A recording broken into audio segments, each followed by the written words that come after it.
प्रभु यीशु मसीह के मधुर और मीठे नाम में आज दिनांक 10 मार्च दिन गुरुवार को हम आप सब अपन के श्रोताओं का हार्दिक स्वागत करते हैं। आज के दिन के लिए जो वचन है वो लिया गया है यूहन्ना की पुस्तक उसका 13 अध्याय उसका पहला पद। वचन इस प्रकार से कहता है, फसह के पर्व से पहले जब यीशु ने जान लिया कि मेरी वह घड़ी आ पहुंची है कि जगत छोड़कर पिता के पास जाऊं, तो अपने लोगों से जो जगत में थे जैसा प्रेम वह रखता था, अंत तक वैसे ही प्रेम रखता रहा।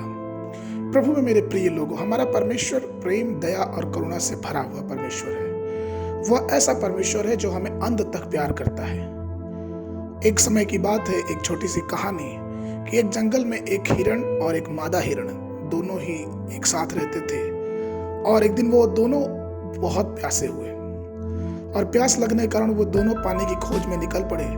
और पानी की खोज में चलते चलते अंत में उन्हें एक पानी की जगह मिली, लेकिन वो पानी इतना सीमित मात्रा में था कि वो दोनों हिरण जानते थे कि सिर्फ इस पानी से एक हिरण की प्यास बुझ सकती है। लेकिन उन दोनों हिरण में से दोनों वहां पानी के पास खड़े हैं, लेकिन कोई पानी नहीं पी रहा है, क्योंकि उनको ऐसा लग रहा था, मादा ये सोचती थी कि नहीं पहले हिरण पी ले, हिरण पहले ये सोचता था कि मादा हिरण पहले पी ले। और इस तरह से कोई पानी पीने के लिए अपने मुंह को पानी में नहीं डाला। फिर उन्होंने एक निर्णय लिया कि हम दोनों एक साथ उस पानी में मुंह डालेंगे और पिएंगे। दोनों ने एक साथ पानी में मुंह भी डाला, लेकिन पानी का स्तर कम नहीं हुआ। जानते हैं क्यों? क्योंकि दोनों ने मुंह तो डाला, लेकिन दोनों में से दोनों अपने आप को पानी पीने से रोक लिए, सिर्फ इसलिए क्योंकि उन्हें मालूम था कि ये पानी सिर्फ एक जन के लिए पर्याप्त है। और वो सिर्फ मुंह डाले रहे, नाटक कर रहे थे पानी पीने का, और पानी का स्तर वैसे ही बना रहा। ये कैसा अद्भुत प्रेम है! यह एक काल्पनिक घटना है, एक काल्पनिक कहानी है, लेकिन ठीक ऐसा ही प्रेम परमेश्वर हमसे और आपसे करता है।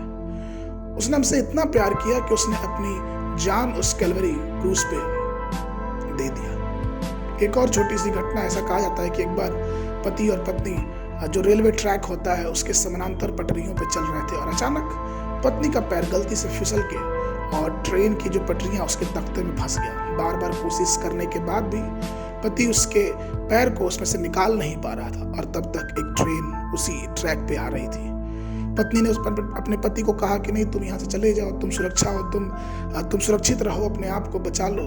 लेकिन पति अपनी पत्नी को गले लगा के उसके साथ खड़ा रहा और एक साथ उन्होंने मौत का सामना किया। कहने का तात्पर्य कि एक असीम प्रेम की ये घटना, ये कहानी हमको संसार में सुनने को मिलती है, लेकिन इन सब से हटके एक प्रेम जो प्रभु यीशु मसीह ने हम सबसे किया। उसने हमारी सारी पीड़ाओं को, सारे कष्टों को, सारी परेशानियों को, सारी दुख को, दर्द को उसने अपने ऊपर ले लिया।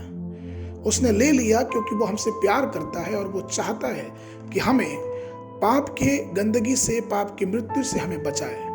वचन कहता है प्रकाशित वाक्य की पुस्तक उसका पहला अध्याय 5 और 6 पद, और यीशु मसीह की ओर से जो विश्वास योग्य, साक्षी और मरे हुए में से जी उठने वालों में पहला उठा और पृथ्वी के राजाओं का हाकिम है, तुम्हें अनुग्रह और शांति मिलती रहे जो हमसे प्रेम रखता है, और जिसने अपने लहू के द्वारा हमें पापों से छुड़ाया है और हमें एक राज्य और अपने पिता परमेश्वर के लिए याजक भी बना दिया। उसी की महिमा और पराक्रम युगान युग होती रहे। तो प्रभु में मेरे प्रिय लोगों, आइए हम उस महान प्रेम को अपने जीवन में स्वीकार करें, उस महान प्रेम को अपने जीवन में अनुभव करें, क्योंकि वो जीविता परमेश्वर आज भी हमसे प्रेम करता है और उस प्रेम की कोई सीमा नहीं है। आज के मनन के लिए जो पद है वो लिया गया यूहन्ना की पुस्तक उसका 15 अध्याय उसका 13 पद। वचन इस प्रकार से कहता है, इससे बड़ा प्रेम किसी का नहीं कि कोई अपने मित्रों के लिए अपने प्राण दे। दिन में बाइबल अध्ययन के लिए व्यवस्था विवरण की पुस्तक उसका 11, 12 और 13 अध्याय, संध्या के समय मरकुस रचित सुसमाचार उसका 12 अध्याय 1 पद से लेके 27 पद तक। परमेश्वर आप सबको आशीष देवे।